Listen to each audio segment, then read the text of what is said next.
o Ricardo Rocha, que acho que não é o ex-zagueiro, Petra. ele comentou que o próprio City julgou o cara antes, mas eu acho que esbarra muito nisso de precaução, né? Mas assim, aí é difícil você Aí é uma contratar... questão de investimento. Exato, você fazer um investimento desse tamanho, aqui o valor, 70 milhões de libras, Porque tá? se o City também não desiste, porque assim, a questão do julgamento, as pessoas deturpam um pouco a percepção da definição de julgamento. O julgamento você inocenta ou condena. Se o City também compra, ele estaria julgando e inocentando. Exato. Então, assim, tem todo esse processo. Aguardar não é um julgamento. E o paralelo é o caso, você até falou no começo, né? O caso mais recente do Tony, né? O atacante foi punido por 8 meses. Inclusive, é outra pergunta, o Daniel Azevedo. Qual a pena para esse caso? Expulsão do esporte? Não tem muito, assim, um determinado, né? Assim, o que a gente tem de exemplo é a do Tony, que ele foi investigado também, chegou-se à conclusão de que ele mesmo fez diversas apostas, inclusive contra o Brentford, né, que é o time dele. Sim. Quando ele não estava em campo, ele apostou contra, acho que cerca de 13 vezes, então foi algo grande. Sim. E ele recebeu uma multa e ficou, e a punição dele, a suspensão foi de 8 meses. 8 meses fora dos gramados e 4 sem sequer treinar. Então, metade dessa pena ele não podia nem estar com os companheiros de clube. Então, assim, a gente vê esse caso...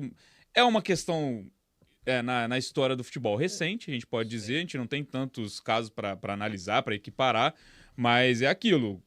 A punição, ela é pesada. Acho que o Tony, 8 meses fora, é bastante relevante. O que eu ia pontuar o caso do Tony, não há nenhuma tentativa de manipulação. Exatamente. Há uma violação das regras de que o jogador não pode se envolver. Não foi em benefício próprio. Mas, caso venha a ser comprovado qualquer tipo de coisa contra o Paquetá e o Luiz Henrique, a gente está vendo a matéria que o Caio citou com o Martim Fernandes, está aqui, ó. Aí se você caminhar para esse caminho de condenar os jogadores, né? Se a FA chegar a essa conclusão. O processo de investigação eu acho que é mais pesado. Algo um benefício no sentido próprio. de manipulação, né? Porque ele toma. Na teoria, se chegar a essa. A denúncia é essa. A denúncia é essa, de que eles poderiam ter tomado deliberadamente o cartão para beneficiar alguém. Aí eu acho que a punição seria até mais pesada, né?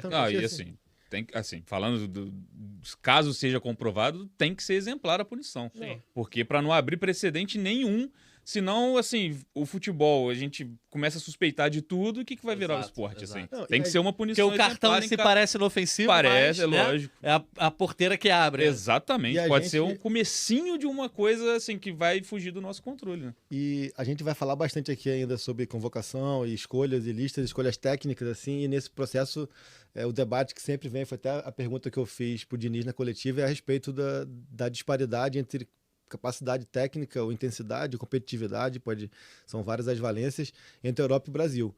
Mas eu acho que esse é o momento e o episódio e a situação em que a gente consegue também ver a disparidade de evolução do Brasil em relação à Europa.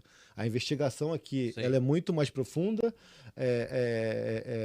as punições, né? as punições são muito mais rígidas até o momento, então essa operação penalidade máxima, a CPI, transcorreu com uma velocidade muito maior, com provas substanciais muito maiores, e que os próprios clubes tomaram atitudes de precaução maiores, assim. Sim. Os clubes até de Série B e clubes com menos capacidade de investimento, muitas vezes colocaram em xeque a sua performance dentro de campo, mas afastaram esses jogadores por mais que fossem destaques do time, estavam sob investigação, coisa que o Brentford não fez com o Tony e coisa que o West Ham não fez, e aí é o livre-arbítrio de cada clube, mas eu acho que a postura dos clubes brasileiros nesse momento de dar tempo ao tempo para a investigação e a forma como o Brasil conduziu esse processo investigativo e também as próprias punições, eu acho que são louváveis. Assim, a gente não vai imaginar que é só aqui que acontece isso e só aqui que aconteceu isso. E o Brasil até hoje é o único país que mergulhou mais a fundo nesses episódios, nesses casos, até talvez por aqui a cultura das apostas ainda ser algo que carece de regulamentação, que carece de maior profundidade. Na Europa, por exemplo, é algo muito mais padrão, e na Inglaterra muito mais. Assim, eu morei lá faz 11 anos já, foi em 2012, a gente passava na rua assim, e tinha as casas de apostas já são regulamentadas e legalizadas, talvez até por isso tenham